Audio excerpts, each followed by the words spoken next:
Wal mursalati urfa. Allah Subhanahu wa taala membandingkan angin dengan kuda liar. Aku bersumpah demi angin yang telah dilepaskan. Surainya, sifat bawaan angin adalah menghancurkan. Secara alami ia diciptakan untuk menghancurkan. Dan hanya ketika tali kekangnya ditarik, maka ia akan menjadi tenang dan jinak. Ini bentuk kasih sayang dan rahmat Allah yang telah menarik tali kekang itu, sehingga angin bertiup normal seperti biasanya. Beginilah pembukaan surat ini. Pembukaan ini menggambarkan angin terkadang dilepaskan. Lalu ia akan menyerbu. Ia tak peduli apa yang diterjangnya, ia akan menghancurkan apapun tanpa peduli. Fal 'asifati 'asfa. Wan nasyirati nashra. Dan aku bersumpah demi yang menyebarkan. Allah mengatakan angin ini menyebarkan awan. Dengan cara yang sama, serbuk sari disebarkan oleh angin.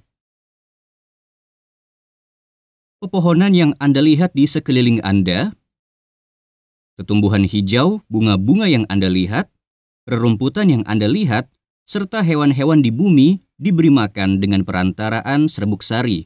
Kehidupan di bumi ini, salah satu urat nadi utamanya, salah satu urat nadi vitalnya sebenarnya adalah angin. Fal fariqati farqa. Lalu mereka memisahkannya dengan teliti. Artinya Allah telah memutuskan berapa banyak air hujan yang akan diterima desa A. Berapa banyak serbuk sari yang akan diperoleh lokasi B. Berapa banyak rumput yang akan tumbuh di lahan C. Dan awan mana yang akan terus lewat tanpa membawa hujan. Mereka menyebarkan segala bentuk rezeki di bumi ini, dan sebaran atau proporsinya untuk setiap tempat, setiap jengkal di bumi ini dibagi dengan sangat teliti. Lalu Allah berkata, kemudian angin ini membawa peringatan dengan segala aspeknya. Ia tak sekadar menyebarkan serbuk sari, ia tak sekadar menurunkan hujan di suatu daerah. Ia juga membawa peringatan. Apa makna dari fal mulqiyati dzikra? Makna ayat ini sama seperti kita yang sedang duduk di khutbah ini dan mendengarkan kalimat Allah. Itu juga peringatan.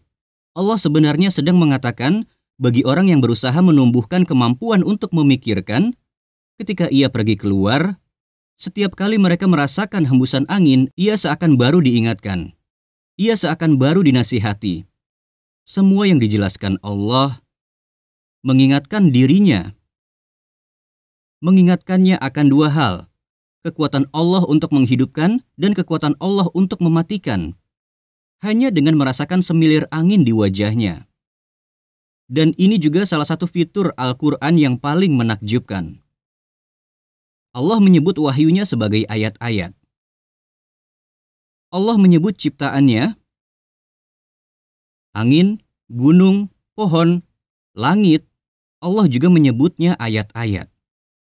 Ayat-ayat kauniyah yang berada di luar sana di alam mengingatkan saya akan ayat-ayat dalam Al-Quran atau kauliyah ini. Dan ayat kauliyah ini memaksa saya memikirkan ayat kauniyah itu. Saya senantiasa berpindah antara kedua ayat ini.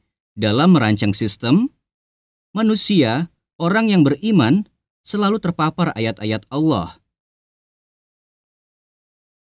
Tidak pernah satu detik pun mereka tidak berada di sekitar ayat-ayat Allah. Dan ayat-ayat Allah ini dimaksudkan untuk memandu manusia. Jadi Allah berkata, Dia membawa angin dan menjatuhkannya sebagai peringatan bagi kita. Udhron au nudhro. Lalu Dia menjelaskan alasannya memberi peringatan kepada kita, yaitu sebagai alasan yang memadai, udhr.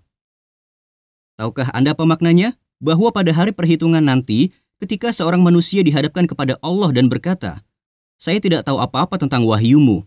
Saya tidak tahu saya harus bersyukur. Saya juga tidak tahu engkau akan menghidupkan saya kembali. Maka Allah menjawab, tidak ada alasan. Kamu sudah merasakan hembusan angin. Itu sudah cukup. Angin sudah cukup menjadi pengingat hidup keluar dari yang mati.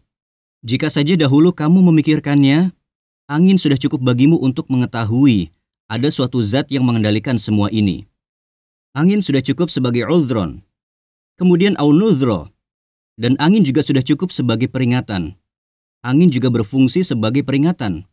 Jadi, Anda bisa memilih mendengar khutbah tentang teror yang terjadi di hari perhitungan, atau Anda bisa memikirkan tentang angin saja. Dan itu sudah cukup sebagai peringatan. Allah sebenarnya menjadikan kita pemikir.